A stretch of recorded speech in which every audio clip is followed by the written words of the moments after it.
focos equivocados. Família é um deles. Tome cuidado. Não que o Senhor não nos queira como bons pais e maridos ou esposas e mães. Mas famílias cristãs edificadas não são o supremo propósito de Deus. Porque o supremo propósito de Deus é a sua família edificada, que é maior que a minha família e que a tua família.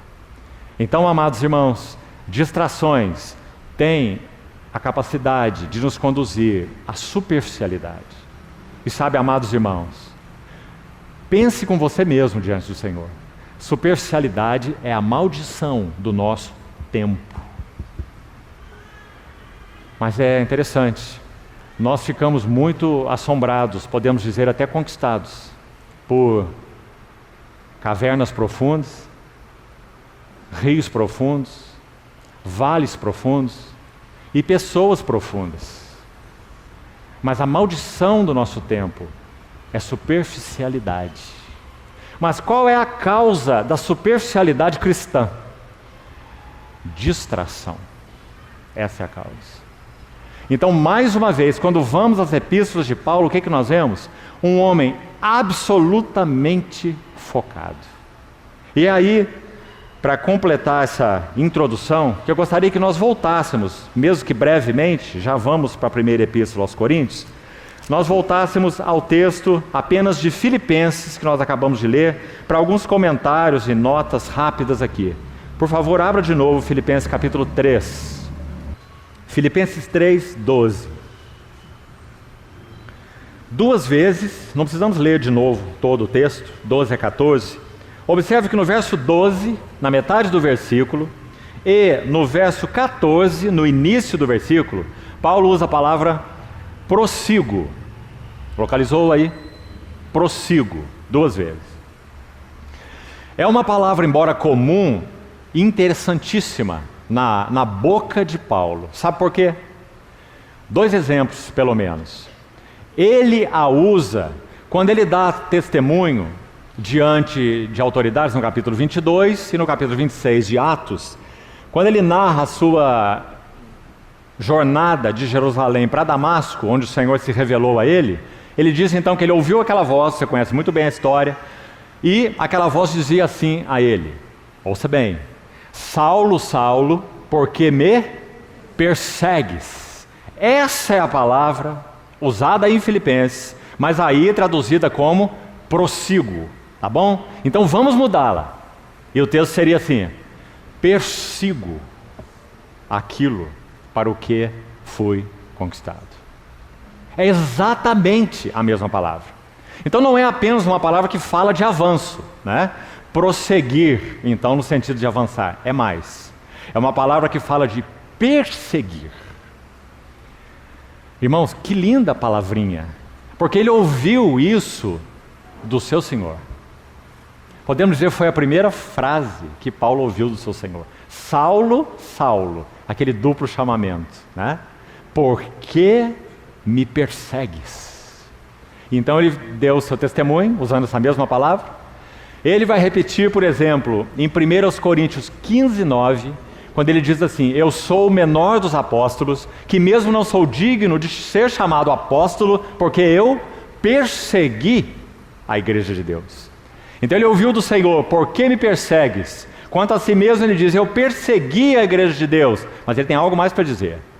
Ele tem para nos dizer: eu persigo agora o alvo. Em outras palavras, agora eu persigo, vamos pôr entre aspas, aquele que primeiro me perseguiu quando eu estava lá na estrada de Damasco. Ele me perseguiu e agora eu o persigo. Então ele usou essa palavra duas vezes. Mas irmão, será que hoje, em meio a tanta superficialidade cristã, nós poderíamos de novo aplicar essa palavra a nós? Então pergunte para você mesmo diante do Senhor: você é um perseguidor, claro, no bom sentido do termo, de Cristo? Você persegue a Cristo? Ou Cristo é um anexo em sua vida? O abençoador, quem sabe? A ponte para você conquistar os teus objetivos, né? A empresa bacana, prosperidade, bênçãos, filhos bem criados, paz, saúde e muita coisa mais. Pondere, irmão, pondere se isso é Cristo para você. Porque as palavras de Paulo, o perseguidor, eu persigo. Você sabe que nós não estamos exagerando um mínimo que seja, quando nós falamos que Paulo foi alguém absolutamente conquistado. Não tinha um único outro objetivo, que não fosse epignosis. Conhecer, conhecer, conhecer, conhecer o meu Senhor. Para o conhecer e o poder da sua ressurreição, comunhão dos meus sofrimentos, conformando-me com Ele na sua morte e etc. É isso que ele perseguia com todo o seu coração. Amados irmãos, se não for assim conosco, sabe, irmão, eu vou dizer algo antes de eu dizer a frase que eu quase já disse aqui. Eu piso nos meus próprios calos quando falo isso. Então nunca veja de outra maneira, como alguém que de alguma forma possa estar usando uma tática farisaica, que atavam aqueles fardos pesados e punham nos ombros dos homens, como disse o nosso Senhor, mas eles mesmos nem com o dedo conseguiam movê-los. Isso é farisaísmo. Então creio que todos nós, quando falamos isso, que vou falar agora mesmo, estamos pisando nos próprios calos. Quando nós falamos assim, nós estamos vivendo dias imensamente desafiadores. Dias de trevas palpáveis. Dias em que pais que estão criando os filhos novinhos estão perplexos diante do Senhor, do que devem fazer, diante do que seus filhos estão ouvindo e recebendo diariamente. Aí o tamanho da perversidade, da inversão da ordem de Deus e algumas coisas mais. Perplexos. Irmãos, como nós iremos subsistir se o Senhor tardar? Porque nós não sabemos até que horas irá essa noite. A nossa oração sincera é que essa noite seja abreviada por causa dos eleitos. Mas, irmãos, nós não podemos marcar a hora no relógio. O Senhor tem um tempo espiritual, e esse tempo espiritual passa pelo seu trato com a igreja, sua noiva. Então, amados irmãos, se Ele tarda, o que nós faremos? Se nós formos superficiais, se temos uma profissão de fé, uma vida de fé, uma vida relacional com o Senhor e uns com os outros, superficial, o que nós faremos? Será que nós iremos subsistir? Será que nós temos que ponderar isso? É válido ponderar isso? Ou você já abraçou aquela teologia que diz assim, fui salvo, pecados perdoados, céu garantido, Espírito Santo habita em mim, o que eu tenho mais que preocupar? Irmãos, isso é uma afronta à Bíblia. É uma afronta ao Senhor, é uma afronta a Paulo. Não é? Imagine Paulo falando essas palavras que nós acabamos de dizer aqui. Quando ele escreve em Romanos 6, ele diz assim, para os que compreendiam a graça erradamente, ele dizia, então havemos de pecar, vamos pecar muito, porque a graça é para o pecador. Quanto mais pecarmos, mais vamos desfrutar da graça. Não é? Romanos 6.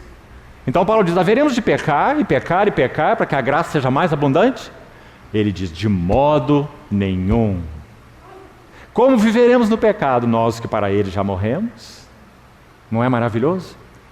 Então, queridos irmãos, não basta que nós sejamos regenerados, justificados, perdoados, redimidos. Não basta. Deus anseia por um testemunho vigoroso do seu nome nessa terra. E para isso nós fomos chamados, para isso nós estamos aqui. Irmãos, quanta história nós temos entre esses 900 irmãos, mais ou menos, que estão aqui e estarão aqui durante esse período. Quanta história. Quanto preço certamente já foi pago.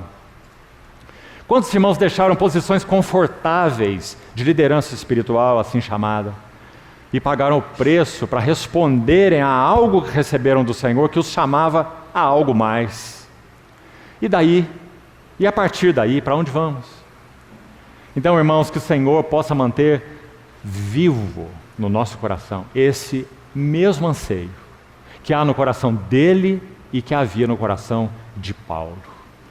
Porque nós temos o privilégio de termos 13 cartas em nossas mãos, onde esse homem geme, ora e trabalha, com um objetivo: até que todos cheguemos à plena varonilidade. Me esforço e me afadigo o mais possível para apresentar todo homem maduro em Cristo.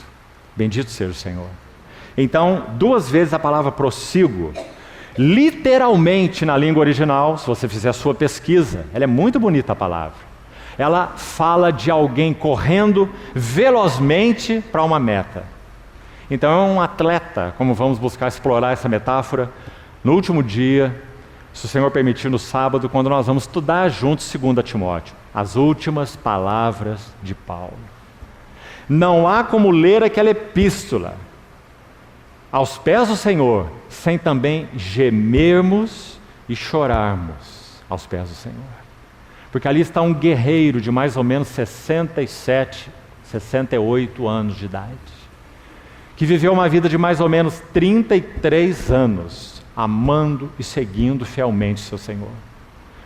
Preso numa masmorra que era chamada de O Sepulcro, uma masmorra subterrânea em Roma, onde a maior parte dos prisioneiros não precisava ser executado, porque eram comidos por ratos. Ali estava Paulo. Ele vai escrever sua última epístola e vai mostrar qual é o seu encargo espiritual, pelo que ele chama de o testemunho do nosso Senhor. Que frase é essa? Vamos deixar isso para estudarmos no sábado. Então, amados irmãos, esse é o homem que tanto nos ajuda nas suas epístolas, no assunto da estagnação e no assunto das distrações ou da superficialidade, como nós falamos. Então, aí está 2 vezes a palavra perseguir. E por último, esse termo avançando está aí no verso 12, 13, parte final do verso 13. Avançando para as coisas que diante de mim estão.